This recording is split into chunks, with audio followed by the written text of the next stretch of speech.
Hello tubers, Robert 28 1979. Guys, I'm going back to the Sony camera for a minute.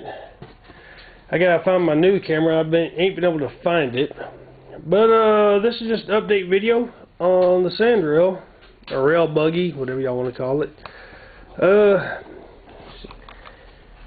Biggest things, I've got the plexiglass top on, and I cracked the son of a gun as I was cutting it.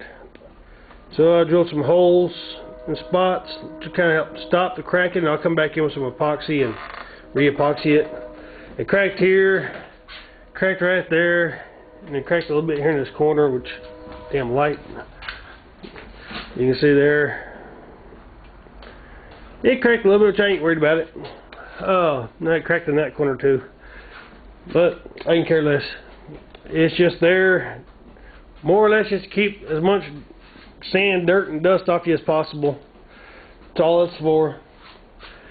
And worst case scenario, later on I can just take the damn thing off and just wear goggles. It doesn't matter.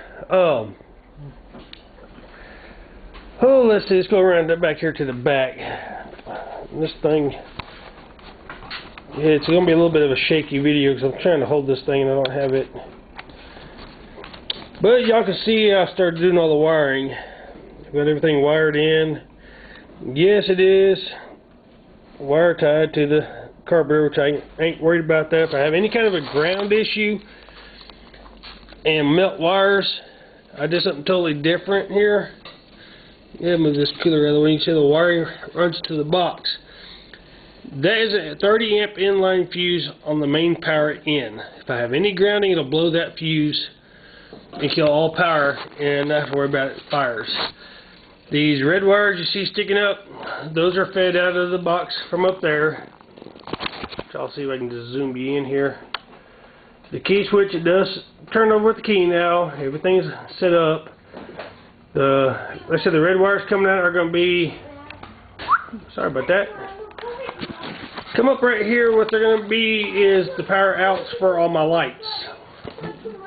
And come around here and I'll get y'all up in here.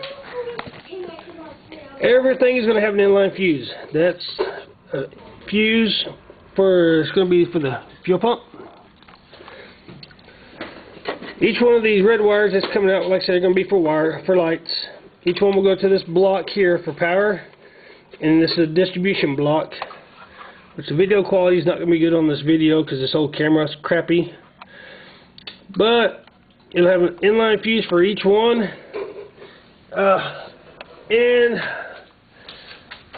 the wall of life, folks. The wall of life. These lights here are high and low beam lights. They're going to get mounted on the very front of the buggy. And then I have two chrome 6-inch Casey lights and two black ones. Those four are going to go up here on this top bar. I'll put the two blacks in the center and two chromes on the out. And they're all four going to be on the same switch, basically. Two of those red wires will be, one will be high beam, one will be low beam for the front. And the other two, I might just go ahead and put one red wire for the two blacks and one red wire for two chromes. And then the yellow wire coming out, which comes from the front, is going to be the hot wire that comes back, runs back here for the tail lights. I'm not going to have brake lights. I'm not going to have turn signals, none of that jazz. I'm just going to have running lights for in the dark. That's it. Basic, simple, as little wiring as possible on this thing. So you see, here's the wire for the fuel pump comes out. I'm going to wait to do that until I get the oil cooler mounted. And I want to mount it either higher up here or facing this way up or down, and I put two 12-volt fans on it to keep that cool, so I'm not sucking preheated air back into the doghouse and blowing hot air on an already hot motor. It just kind of defeats your purpose, really. Do I think I'll run it long and hard enough for that to make a difference? Probably not, but I want to set this thing up to where it's no issues. If I decide to take this thing on a 20-mile freaking trek through the river bottom or out little Sahara or something like that, just run it all day. It's not going to have to worry about that.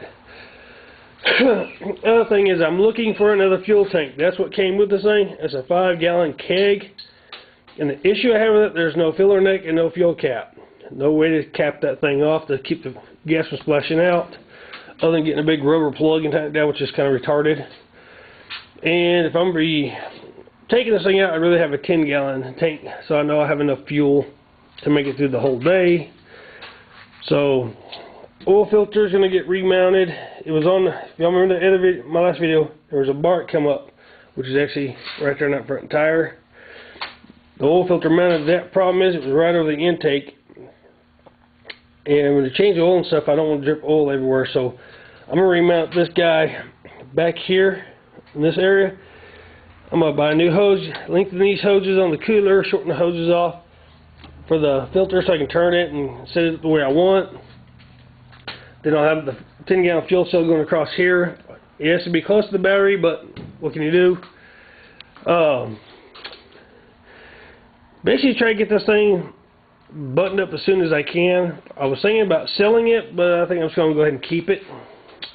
Because the very last thing I'll do, once I get everything situated, set up the way I want, pull the plexiglass off the top, seats back out, cover over a few things on this thing, and we're going to sand the piss out of it and paint it. That's the last thing I'll get is a paint job. The very last thing. I'm thinking about taking the Q-Word exhaust off and going with just a straight snorkel kickoff exhaust. That's what I'm calling it.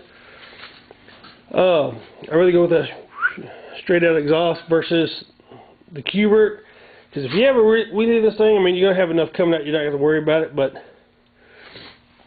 I don't like the fact of it blowing back down rather than blowing up and out and away from it.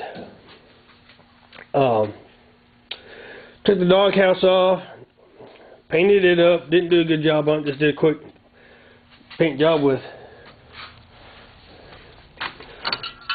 the shittiest paint there is in the freaking world. Don't know where it come from. I ended up with a few cans of it, and it's the shittiest paint I've ever used. So, y'all can see I painted the mount housing of the fan to the alternator flat black. That was gloss. I'll probably end up taking that all back off, re-sanding the piss out of it, cleaning it all up, and repainting it flat black.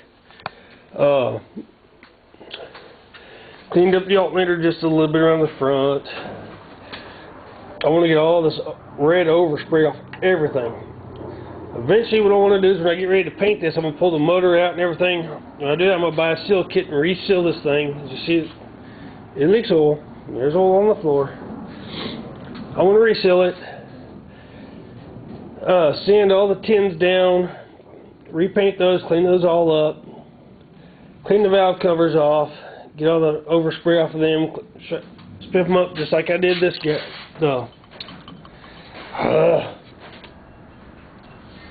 Whatever. Having a brain fart. But you can see I cleaned it up, got all the red paint. It was all painted red. I got all the paint off of it for the most part. Cleaned it up. I'm going to do the same thing with the oil filter housing. Clean it all up. Like I said, the last thing I do to this thing will be a paint job. And it's going to be a nightmare and a booger because I'm going to clean paint off of everything. It's got overspray. The seats are going to be a fun one to clean off, which I'm trying to decide if I want to clean those off or just buy another set. They're $40 a piece. So, but that is a general update. I said I've got throttle cable ran back through. I've got everything set back up. Changed out the bushings and the shift knuckle there. Put a new one on there. Did all that. Replaced the bushing underneath the shifter so it's nice and tight now. Did not want to run PVC down through here for my wiring. One, I like a clean build. I don't like seeing wiring. I don't like seeing this stuff. I don't like the PVC pipe, but that was what I could come up with on the budget, and like I said, it doesn't hurt anything, it's not affecting anything, it's actually working and serving its purpose by keeping all the wires tucked away to where you don't really see them. You see a gray freaking pipe, and you don't see a gray freaking box, but it is what it is. One half does another. It works. It's functioning. It serves purpose, so I can deal with it. Gonna order the master cylinder soon. I wanted to put front and rear brakes on this thing, but what I've noticed with kids going after each other again, the thing I've noticed about on other buddies I've seen on YouTube who have front and rear brakes, when you hit the brakes, your front brakes will lock up before your backs. And it seems there's no differential pressure in there. It's just a constant pressure for whatever lines. And you hit the brakes, you're going to get pressure to your front before you'll ever get pressure to your back, because the line to your back is longer than the front, so hence shorter distance, more pressure, and the quicker pressure. And I do not want to do at this time turning brakes on this thing. I will eventually, but not right now. So what's next up on this thing? Next is finish up all the wiring, mount the cooler, mount the oil filter housing, get new filter, new oil, drain the oil, because I put 1030 motor oil in this thing, and talked to some other people, and they said they run 1540 in them. So that might be some of the reason why I'm having oil leaks and everything else, which is no problem. I'm still got to tighten up the steering box yet. I got to get figure where I want it. And the defining factors on this is when this thing bottoms out on the front end, what angle my tire rod's going to be at, and are they going to hit the top bars. I don't believe they will.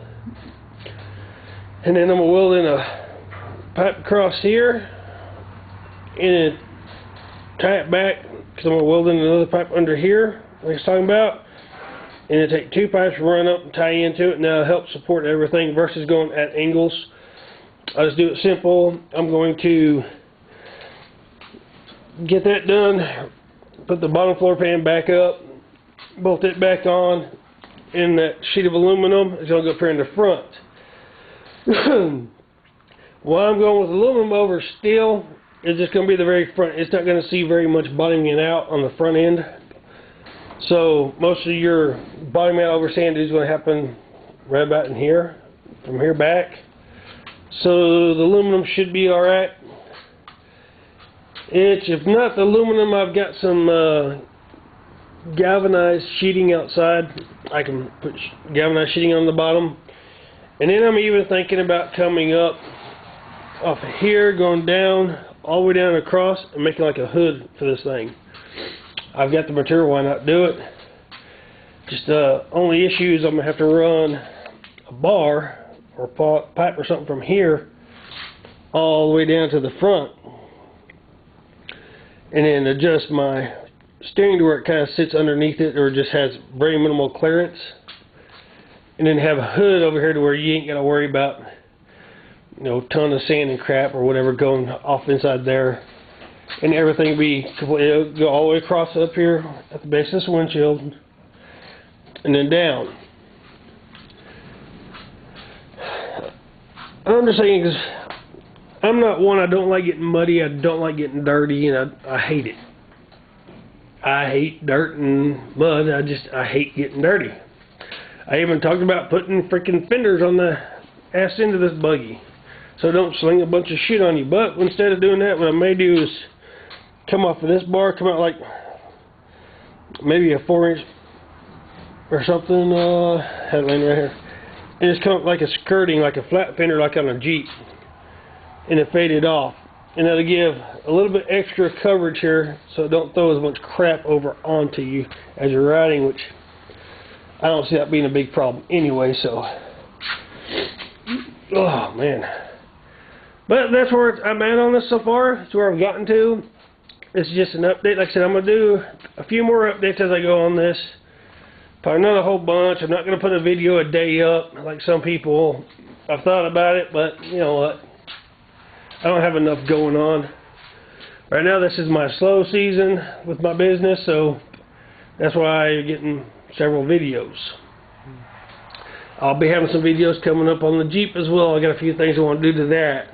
One, start running dry is fine until you get 15, 20 miles down the road and the headers, well, I'll go into that later. So, anyway, just got some things coming up on that project. Finish up this project, get it finished. I got other projects, as y'all can see outside. The frame's up, been up. You know, I got some work to do to the backhoe. I got some work to do. I got to finish my shop. Got a lot of projects going on. A little time and money to do them. So just one step at a time. But anyway, comment, rate, subscribe. Let me know what y'all guys think.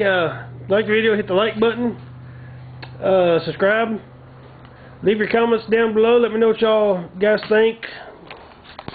If y'all have any ideas on this, what to do as far as differential builds and stuff like that on this, any opinions or thoughts, leave a comment below. Let me know what y'all think. So, but I'm going to end the video with that, and we'll see y'all guys in the next one. So y'all take it easy and keep on rolling.